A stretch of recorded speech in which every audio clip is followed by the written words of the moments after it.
So the reason why planetary significations become of utmost importance is because is because planets are the ones who are going to be delivering the results of the houses to you. Those who have no idea about what houses are, we'll get into that. We'll get into them later. Houses will basically tell you what kind of results you'll be getting, but it's the planets who will be delivering the results to you. Okay, and it's really important to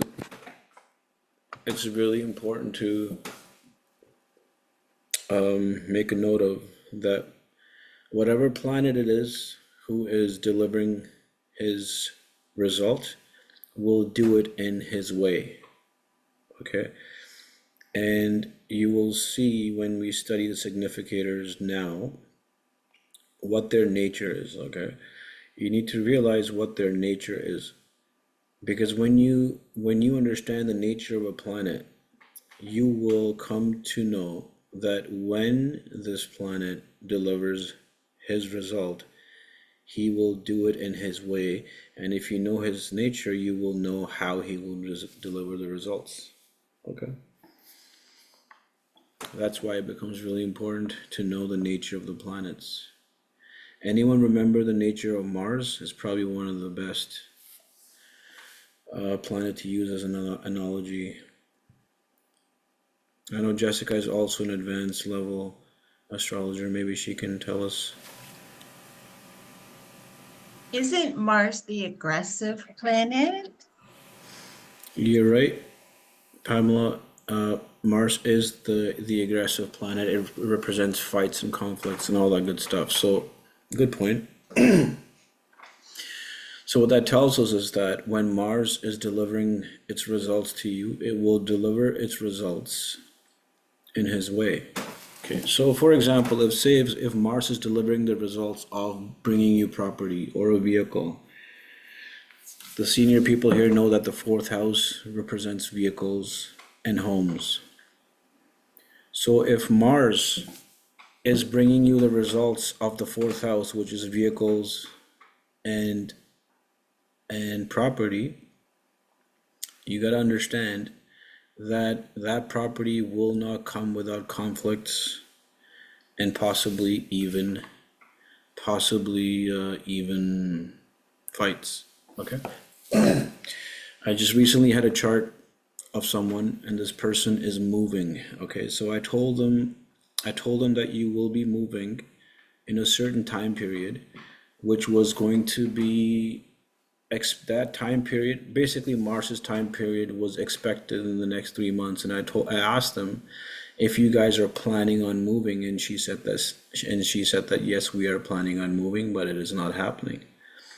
And I saw that the Mars's time period was approaching in the next 3 months. I told him, I told her that you will be moving. Chances are that you will be moving when Mars's time period starts, but keep in mind that it is going to involve fights, conflicts. It's not going to be an easy move. And she agreed that it's the trouble because she was just before she at this point she was just before Mars's time period, and she could tell. She told me that yes, the fights and conflicts have already started, and we have started to look into finding a new house.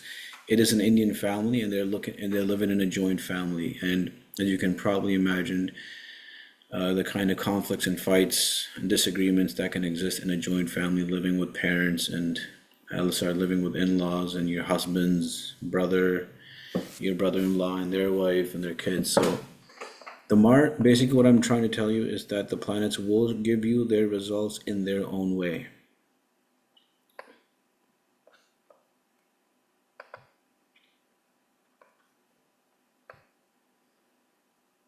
Teresa, Mars is intense. Yes, Mars is intense. Okay, so can you guys see the screen? Yes. Yes. Okay. So we'll start with Sun, right? Sun represents, as you can see, Sun represents father, authority figures. This could also represent your bosses at work. It is your self-esteem, also your ego.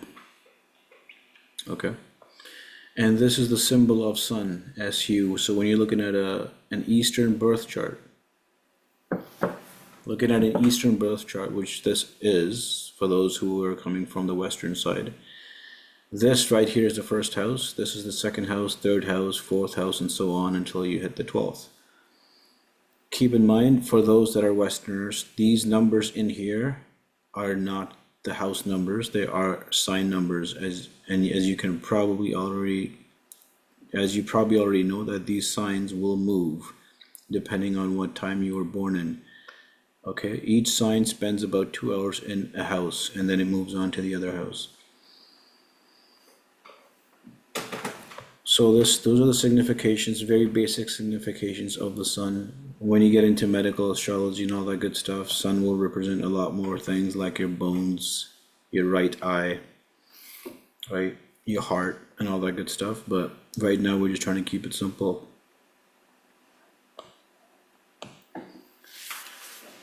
The moon represents your mind and your mother. It is a very strong significator of your emotions. Okay, and I'm going to try to focus on one of the planets conjunctions I want to focus on today is the moon, because when you look at someone's moon and what planet it is sitting with or what sign it's sitting in, you can tell a lot about that person and how they think, because the moon is also your thinking, how you think, thinking as in like at a mental level. Subconscious thinking. Conscious thinking or logical thinking is represented by Mercury, not Moon.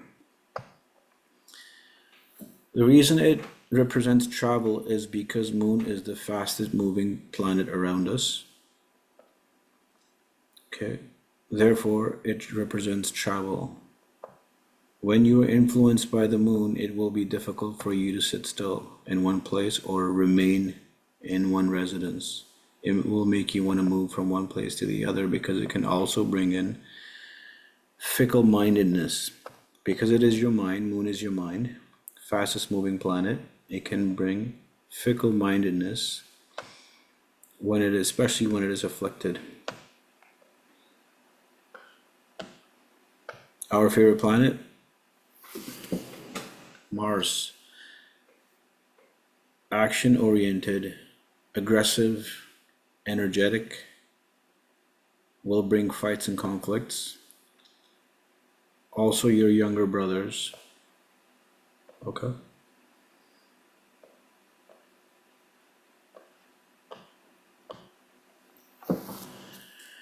For the Westerners, Rahu is the north node of the moon. Okay, so it shows your deep attachments. So not just attachments, but it will show what your deepest desires and attachments are, your obsessions. It will also show illusions. When you're going through Rahu's time period, when you're going through Rahu's dasha, it's the Indian term for time period, you will be going through a lot of illusions. Okay, you will be fooled a lot, and you will also be fooling others, because it is the planet of illusions. It also represents conflicts. It is not a benefic planet, it is a malefic planet.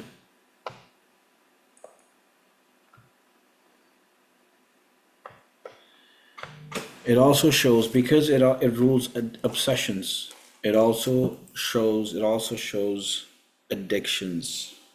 Okay, and any sort of addictions and obsessions are seen from Rahu. Another thing Rahu represents, which I didn't add to the list yet, but you can make a note, Rahu represents anything that is foreign. Okay, anything that is foreign and out of the box, unorthodox, basically different, very foreign to you. When Rahu comes into play and when Rahu comes into play and it connects to certain houses that show travel, it can easily show foreign travel. Jupiter is one of the best or the greater benefics. Jupiter is wisdom, expansion. When I say expansion, it is gradual expansion because it is a positive expansion. Okay. As compared to Rahu, Rahu is explosion, not expansion. So it is not a gradual expansion. Rahu will show explosion. When something blows out of proportion, that is Rahu. Slow and steady expansion is represented by Jupiter. Jupiter in Hindi, which is an Indian term, Jupiter is known as, the planet Jupiter is known as Guru, which means automatically it becomes your teacher. Therefore, it represents wisdom, expansion, oftentimes expansion in knowledge. It also represents your mentors and teachers because Jupiter itself is a teacher. It shows optimism, higher learning. Philosophical nature is also represented by Jupiter. Religious activities also represented by Jupiter.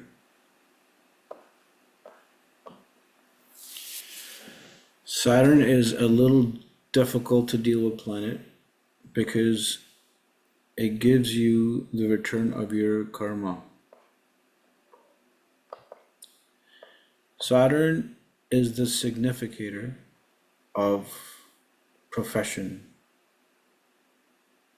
And the term karma as we know it, there's more to the word karma that you guys probably don't know, but karma, or it's actually pronounced karam, which means deeds. Okay.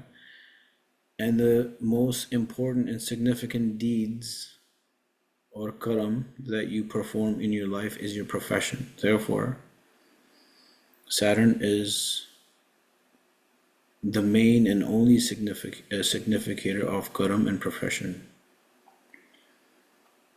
Because it represents duty, being dutiful, it also represents limitations and restrictions. It pushes you to stay within your limitations and restrictions. It delays things as it is the slowest moving inner planet. Not talking about the outer planets. Okay. Saturn represents diseases. So any of you who know, does anyone, I'm sure some of you know, what's the house of diseases?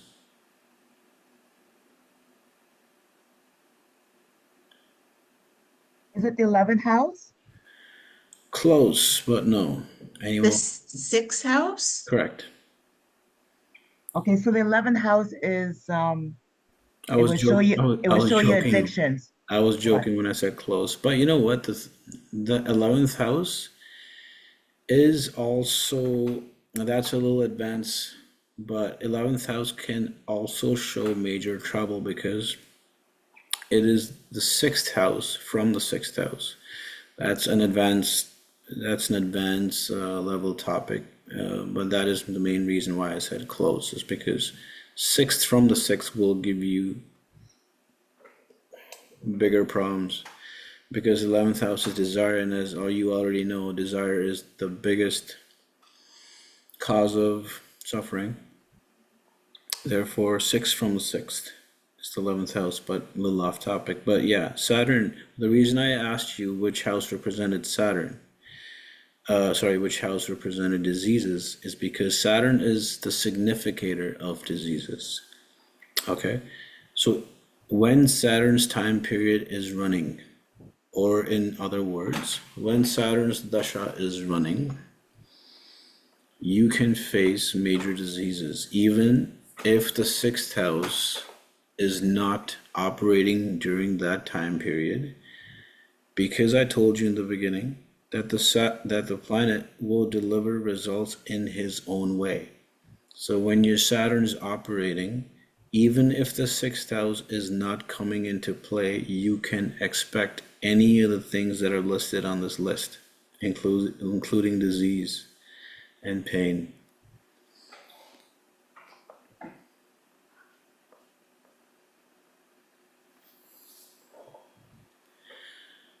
Mercury, Mercury is a benefic.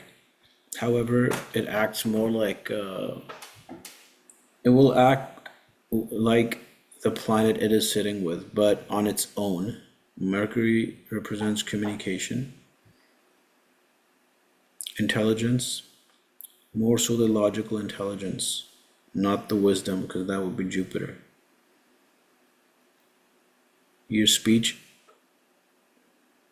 your writing ability. Mercury also represents children. Okay.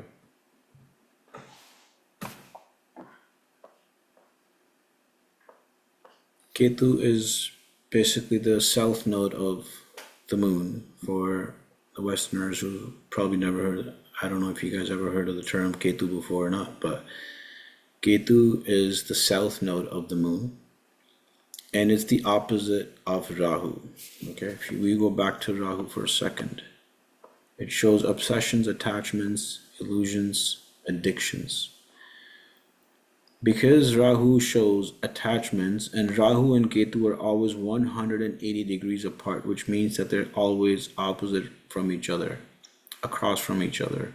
So if Rahu is showing attachment, Ketu is automatically going to show detachment. If Rahu was materialistic and obsession, Ketu represents spirituality. Ketu is the most strongest significator of spirituality. It can also show isolation. During Ketu's time period, a person can turn into a monk if other planets are supporting Ketu. Because it is so linked and connected to your spirituality, it also represents your intuition.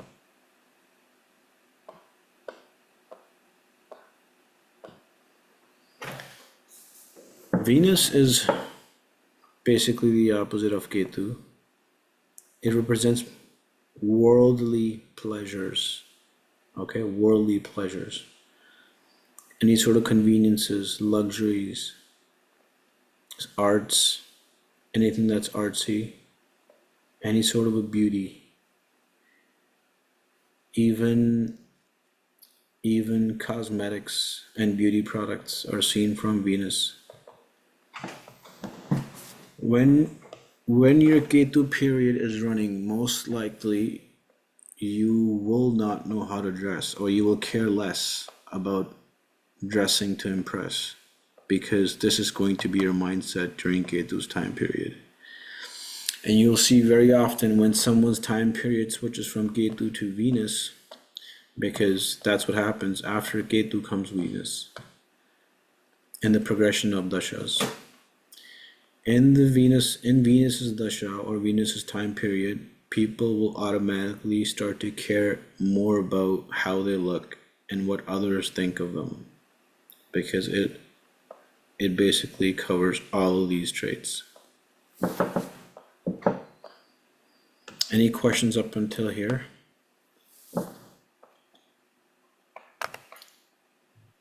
Sorry, what is K2 again in Western? It's the south node of the moon. South Teresa, Node? was that Teresa? Yes, thank you. No problem. So we'll go into we'll talk about some conjunctions. Does anyone have any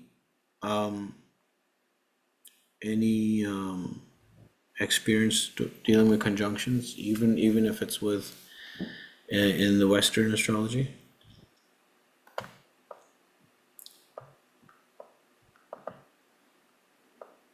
Yes, I do. Monica?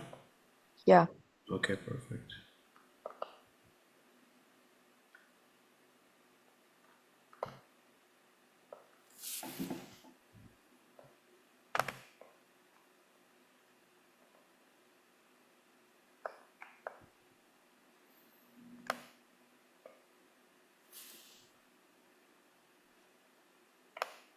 Okay, so can you guys see the chart? Yeah.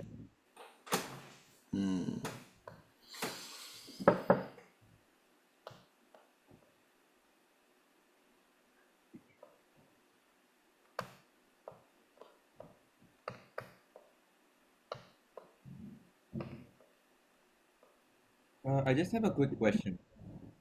Ashwin? Yes. Yeah. So I see that this presentation is recorded. So will we be given a copy of the presentation? Yeah, um, uh, I'm gonna upload them on YouTube as I am. I don't know if you check the comments of this group Then when you go to the group, but basically what I'll do is, let me again send you guys my email address in case you don't find the comments. Let me check. thank you. So the definition of conjunction is when more than one planet are together Together, or aligned. Okay. basically, yeah. Conjunction basically mean that it's more than one planet. It could be two planetary conjunctions, three, four, five, six, up to seven, actually up to eight, actually, which is very rarely, which you won't find very often where all eight planets are sitting together. But rarely, I mean, you can see planets, single planet sitting in the house, but what happens is, is that conjunctions play a very major role, and without even looking at the chart, without even looking at what house the planets are placed in, you can say a lot about the person by just looking at the conjunction. Okay, so does anyone not know what they're seeing right now? And if you don't, that's fine. Just raise your hand, or you can also message if you don't feel comfortable saying it out loud. Yeah. I think I'm not like totally, I can't totally understand what I'm looking at. Okay, that's fine. Basically, you're looking at a birth chart here, voila, and you're looking at a birth chart, and you see. Remember, we just discussed planets. Mm-hmm. We went over Moon, and we went over a whole bunch of different planets, including Mars. Yes. Okay. So you see a conjunction here, sitting in the first house. Okay. The first house represents you as in whoever's chart it is. It represents you. It will represent your nature and your behavior and how you act. Okay. So when you see a conjunction placed in someone's first house, it is a very prominent indication of their nature and behavior. Okay. Okay. The first house represents you, how you are, how you behave, how to react to things, and your outlook. Okay, so if you have, when you have Moon sitting in the first house, it becomes part of your nature. Whatever planets you see in the first house, they become a very strong part of your nature. Okay? Okay. Can I ask a question? Mm-hmm. Yeah. So when you say like the birth chart, does that mean the person was born on that house, or like what does that exactly mean? Or Well, this, in simple words, what it means is that when the person was born, Mhm. this is what, if you looked up in the sky, this is what the skies look like. Moon was sitting in Aries. The first sign is Aries. Second sign is Taurus. yes. While it will make more sense, I'm starting a brand new course in a month or so. Keep attending these classes; it will help. If you want to join that course as well, basically I'll be starting everything from scratch for the beginners. Okay. Okay. If you go in the group, you'll find one of my events starting August. I think it's 24th, if I'm not mistaken.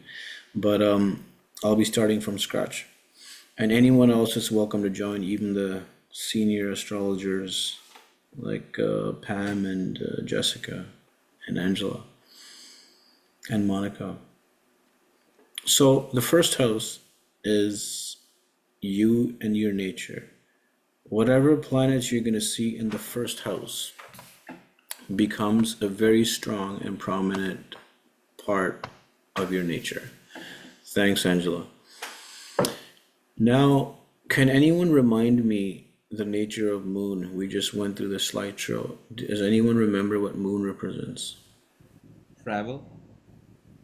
Mother, mind, Your Emotions. emotions, yeah, your Okay, so mind. emotions is a good one for the topic that we are discussing. Emotions. Anyone else? mother, Yep. And another thing that I haven't put on the list is sensitive. Okay, because mother's nurturing nature, someone who's caring. If they become overly caring, they can become sensitive. Okay, moon is a sensitive planet. So luminary is not a planet if you ask NASA, but maybe it is. But we consider all the planets, even Rahu and Ketu.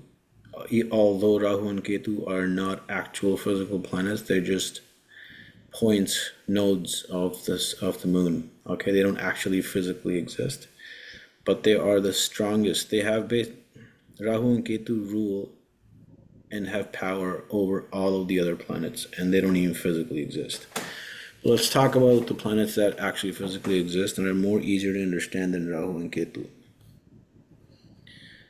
When moon is sitting in the first house by itself, you can tell that the person is emotional and can be touchy and sensitive because it's sitting in the first house of their nature, correct? Yes. It will tell you that this person will have motherly like nature. They will be a caring personality, okay? We're not taking any other conjunctions into account just yet. Just looking at moon sitting in the first house, this person is going to be caring in nature, sensitive in nature. If affected by malefics, can become touchy, okay? Now if I bring Mars into play, okay, so far you saw no planet sitting with moon. Now you have Mars sitting right next to moon. Okay. Moon was your mind. What comes to what comes to your mind when you see Mars's energy being connected to someone's mind? What's coming to your mind? Be someone who is short-tempered, Correct. um, you know, gets into their feelings and may react. Um, Correct. you know, Aggressive.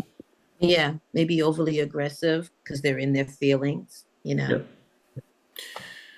Let me tell you how you can easily connect these two. Did we say moon is emotions? Mars is aggressive? This person is emotionally aggressive. Okay. This person is hot-minded. Is your mind? Mars is a hot planet. Hot as in aggressive. Hot-minded. If Moon and Mars were sitting in another house, it would still tell me that this person is hot-minded. Okay? Say if they're sitting in the fourth house, this is more so for the senior people who know the meaning of houses. He will show this personality more so in his domestic environment because that energy is being radiated in his home. But when these planets are sitting in the first house, it just becomes your general nature no matter where you are. Okay? Moon and Mars, because Mars is anger. Moon and Mars is also a combination of anxiety, because anxiety essentially is also a form of anger. Or, sorry, anger is a form of fear / anxiety. This can also show anxiety if more malefics are involved, but right now they're not. You can definitely say hot-minded and some anxiety is involved. What makes this even worse is that they're sitting in the sign of Mars, which is Aries. This person is a short fuse, okay? Although caring. It's not that he's not caring. He or she will be a caring person. But if you don't listen to them, this is your typical hot-tempered mother. Caring in nature, or should I say, yeah, hot-tempered caring mother. Caring in nature, but also very aggressive. If you don't listen to her, if her emotions get out of balance, she will become very aggressive. When two planets are sitting together, they exchange qualities. Okay, so basically what you see here is not Moon. You see a mix of Moon and Mars. So I'm making any sense? Or no sense? Yes, it makes sense. Right.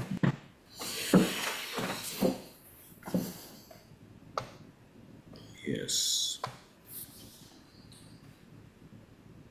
Now, for those who remember aspects, is it safe to say that this person is going to be causing or experiencing trouble in their domestic environment because of their nature of being emotionally aggressive? If yes, then why? I can answer yes, Please. because Mars aspect house number 4, which is home, Correct. 7, right?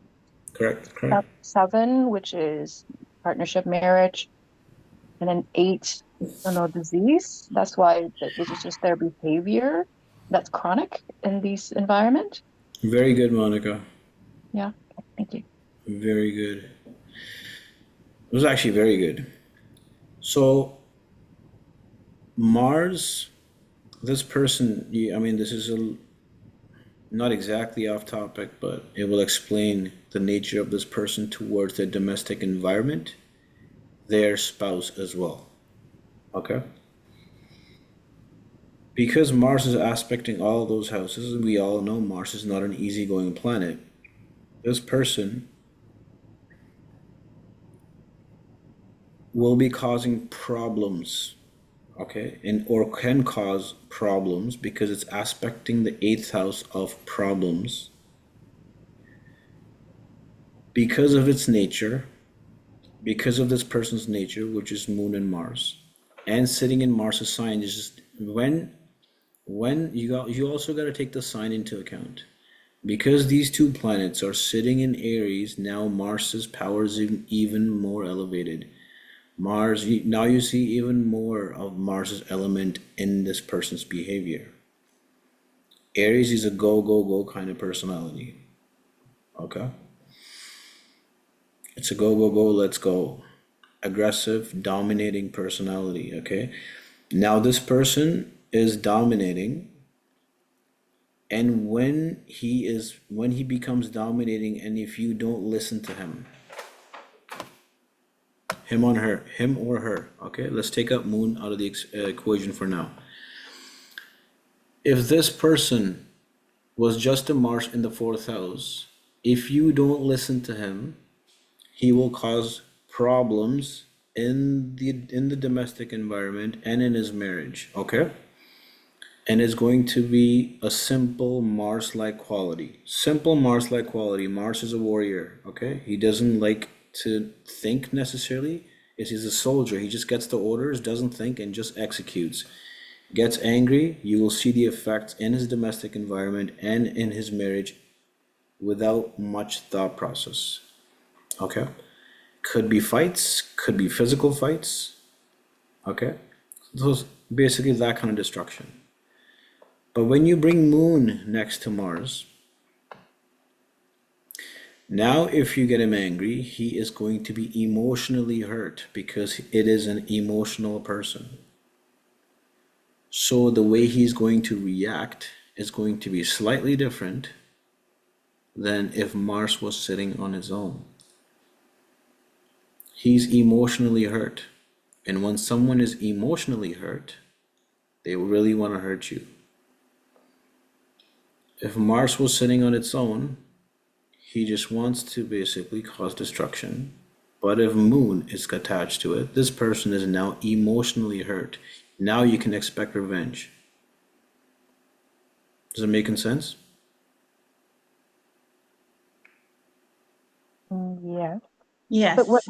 But what indicates that they will like act out and take revenge? Is it because of Mars? Because they're aggressive? Because you have hurt this person emotionally. This is an emotional person, highly emotional person. This person is going to come from a place of caring because it's an Aries chart. It becomes a little complicated. The more I go into reasoning, it's going to become more and more complicated, but it's also going to make more and more sense. Because, and that's why I say that chart reading is not reading the horoscope back of your magazine. That only looks cool when you're sitting in a group of friends and trying to look good. But when you're looking at a birth chart, you got to take someone's rising sign into consideration, okay? Because this is an Aries ascendant, we have fourth house sitting in the, the fourth number sitting in the fourth house. What that means, the fourth house was the house of mother, okay? So these qualities are being brought to the first house. The caring nature, the domestic environment. There's a lot of pressure off the domestic environment in this person's life. Fourth Lord in the first house. Okay? He really cares about, he actually, the thing with this person, he deeply, truly cares about his family, his spouse. But he's very touchy. So if these people, whether it's his kids living in his house or his spouse, or even his in-laws, because eighth house is in-laws, do not listen to them. Okay? If he tells you, please don't do this, as this may harm you in one way or another. Okay? So he may warn you, say, because he's a caring person, he may tell his spouse, make sure you don't do this today, or make sure you don't do this way or that way, because he cares, he genuinely cares. But if she does not listen to him, now you're activating his Mars too, his aggression. Now he's emotionally hurt. Okay, that is why it is okay to mess with someone who's Mars in Aries, but it's not a good idea to mess with someone who's Mars in Scorpio, because Scorpio is a water sign, emotional sign. That's the emotional side of Mars. Mars in Aries is gonna come and hurt you. Mars in Mars in Scorpio is a different energy altogether. It's still talking about fighting and conflicts, but you have hurt him emotionally. He's gonna come for revenge. Mars and Scorpio. But anyways, going back to Moon and Mars, just a conjunction. Let's not go into too deep details of the chart itself. Moon and Mars, does that connection make much sense? Yes. Okay. Let's do. I'm sorry to interrupt. I just have one question. So uh, in Indian astrology, is this called a moon chart or like a different chart, like a lagna chart, if that makes sense? So we're looking at, is this Ashwin? Yes. So Ashwin, I'm sure you've already, based on the question you're asking, you probably already studied Vedic astrology.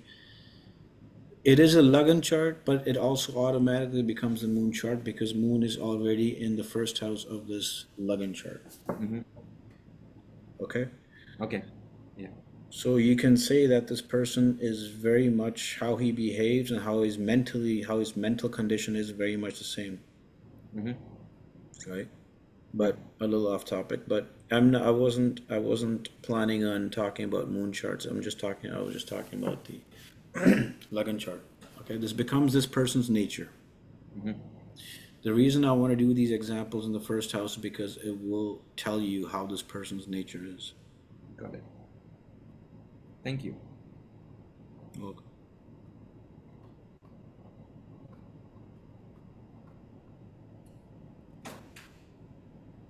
Who's all sitting in the first house? Sun and moon. Correct. Does anyone remember what the sun represented? Father. Yeah. Let's talk about more of the nature. Ego. Yep. Yeah. Perfect. Let's stop there for a second. Sun in the first house are some of the most egoistic, if you want to call it so, but very high ego. Okay? These people want to be at the top no matter where they go. Because Sun is the king. Okay? Moon also shows your emotional balance, okay? Where moon sits, it will tell you how you will maintain emotional balance. Very important to keep in mind. Okay, Sun in the first house will demand attention. Okay, Sun being the center of the solar system, you will also see this kind of a quality in Leo rising people. Leo in the first house because Sun rules Leo. When you see Leo in the first house or Sun in the first house, these people demand attention depending on other influences. The other influences, all they will do is they will either hide this nature of theirs or they will let it expose this nature. But this nature will exist in this person. Sun in the first house or Leo in the first house will need attention. When they don't get attention, they just won't be happy. When this person does not get attention, he is emotionally imbalanced. How is this person going to feel emotional balance? Is when they're in limelight.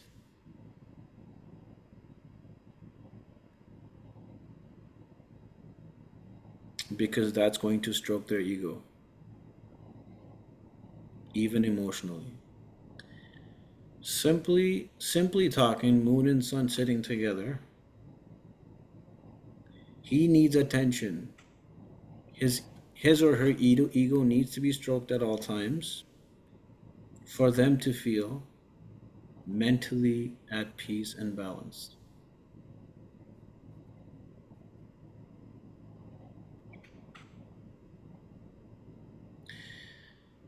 Sun and moon sitting in the first house and in the sign of Aries, makes this person extremely egoistic and hot-minded because of Aries also sitting in the first house. Aries is Mars. Okay, you can imagine an invisible Mars sitting there. If this person doesn't get the kind of respect, because Sun demands respect, they're going to be emotionally hurt and they can get violent too, because Mars is also sitting in the first house invisibly because of the first sign.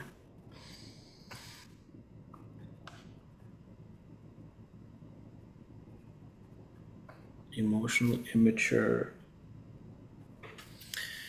Emotional immature, yes, you can see that to an extent, but how immature they are, it will depend on other planets' aspects.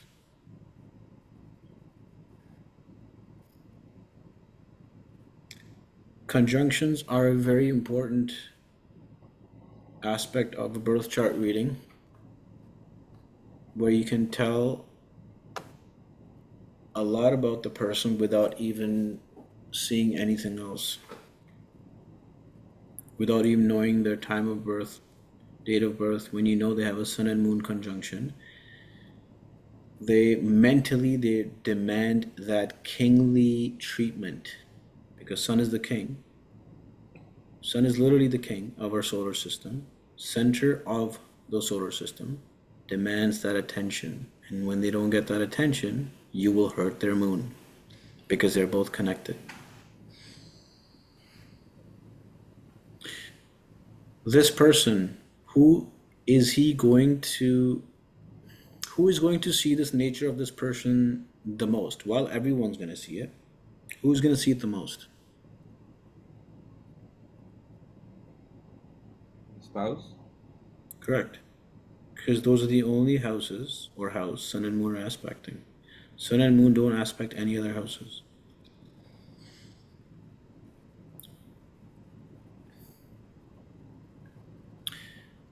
This person is going to be very caring of who exactly in his family. Father.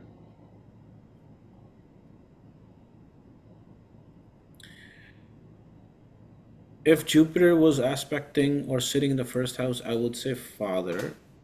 This person definitely can be influenced by his father because Sun is sitting in the first house. But look at what house Sun owns.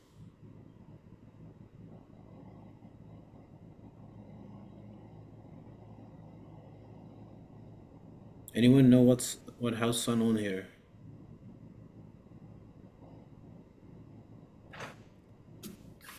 Is it Leo? Is that what you're talking Correct, but what about? house number is it? Monica's got it right.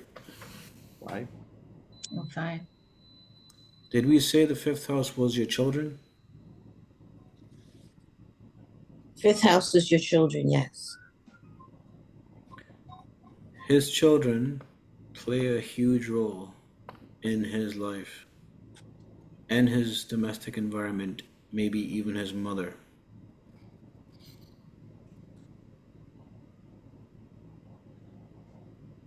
Because their rulers have come to their first house.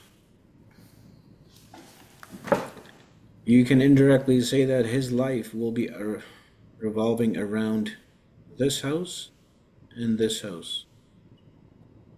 And it's going to show its effects from the platform, which is the first house, and show its effects to this house, which is the spouse and also other people in general. Because the seventh house is also the house of people who you interact with on a regular basis. Basically, when you see someone with this combination, just be careful about what you say about his kids and what you say about his home, mother. Because if you mess with them, you're messing with him at an emotional level.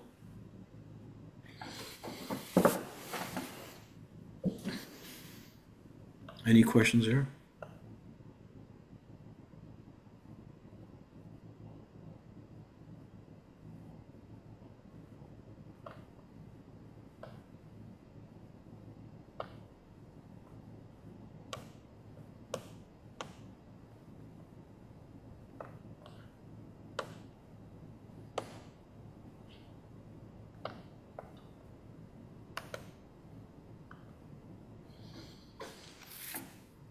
Now Ashwin, I think it was Ashwin who said father, right? Yeah.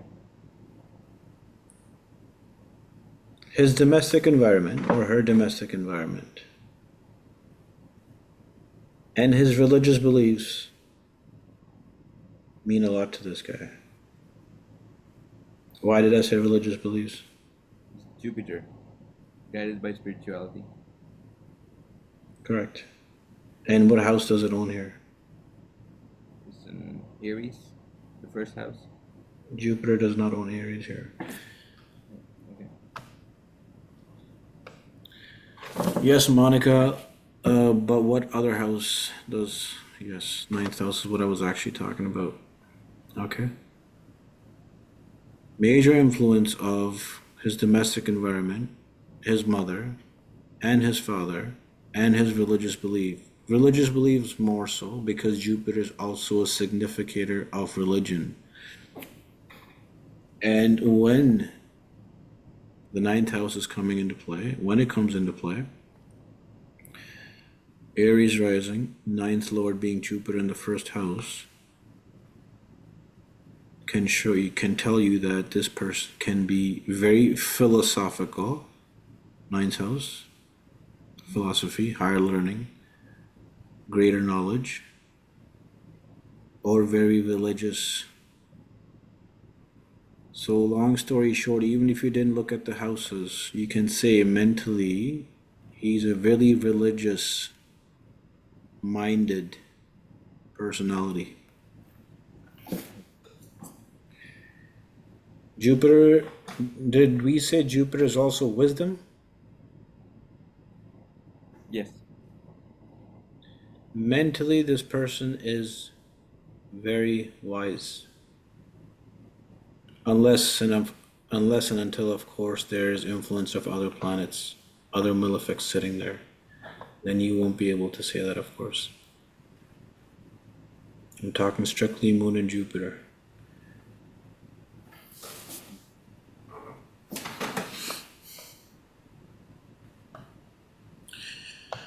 Does anyone remember the meaning of Rahu?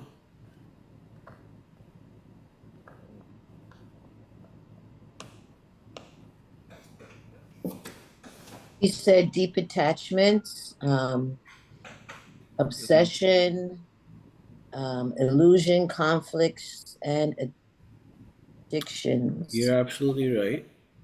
Let's stick with obsession.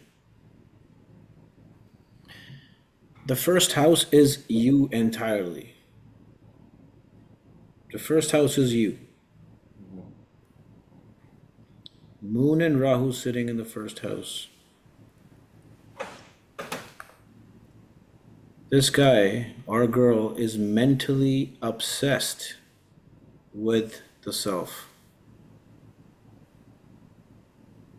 Since Moon and Rahu show insecurity, mental insecurity.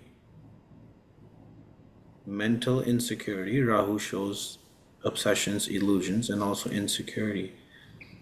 This person is extremely mentally insecure about his image because the first house is how you look, how you are. Mental insecurity in this house.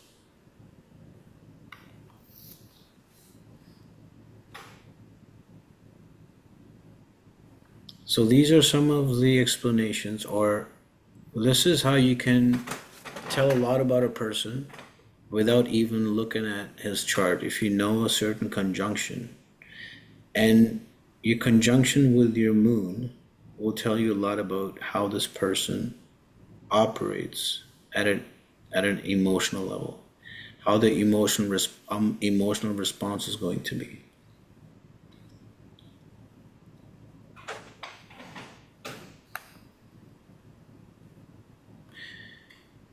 I'll tell you guys a little more. Did we say Rahu's obstacles? Did we say Rahu's obstacles? Oh no, I think we said Saturn was obstacles. Rahu's also obstacles. Oh. Saturn's delays, disease. Rahu's obstacles. Okay. When I say obstacles, I mean continuous issues. Continuous issues, okay? Did we say moon was travel? Mm-hmm. this person is likely to face obstacles and obstructions when this person tries to travel.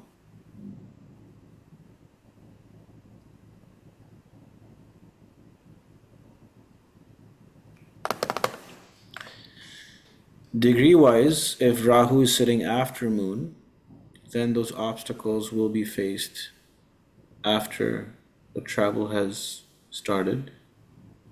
When Rahu is sitting before Moon, obstacles will become present or will be present prior to the start of travel.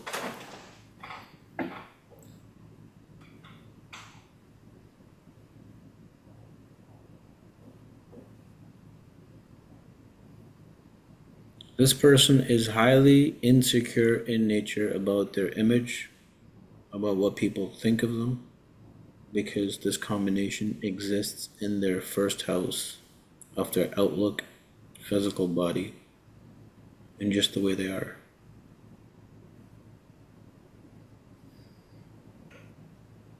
This person will also be highly insecure and overly worried about their mother. Because Moon not only represents your mother, it also owns the fourth house of mother in this chart.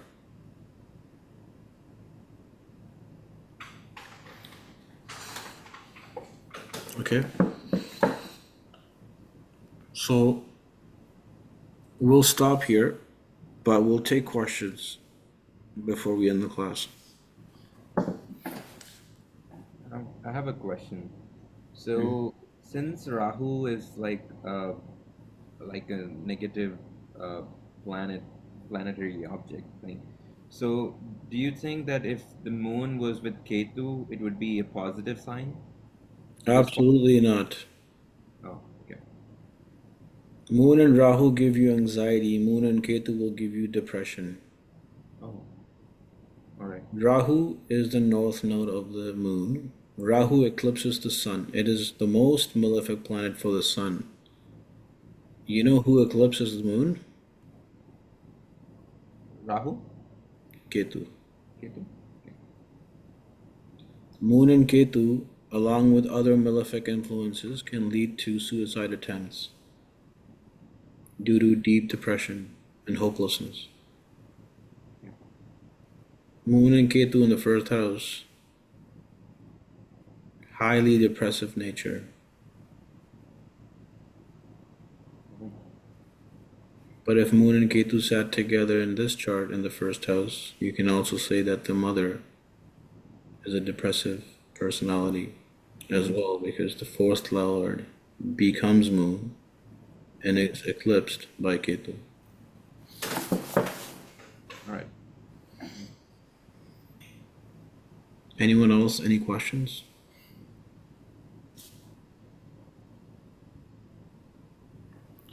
It's a bit of a, Just thinking, understanding conjunction and how it works and its behavior and whatnot. But how do you apply this to, let's say, a person or yourself? Like, how do you know this? Is this from birth chart or is this because the moon, or sorry, the planet position at a certain time? Monica, so basically a birth chart is a snapshot of the skies at the time of your birth. Yeah. Okay? So a birth chart, hold on, let me just show you this. No, I mean, like, how do you apply this concept to which? To actual, like, I understand birth chart is static, Static, meaning it doesn't exactly. move. Mhm. And is like this concept, is this applying to birth chart, like the static, or is it This applying is to everything that we discuss here is static. We are it's not going to static? go Okay. into the dynamic aspect of the birth chart. That will be Okay, okay. until the end of the year. Okay, okay. Thank All you. right? So this is your birth chart, basically. And so, okay, we were looking at birth chart. Is transits what it is what you will look at on a, the movement of the planets and how it relates to you?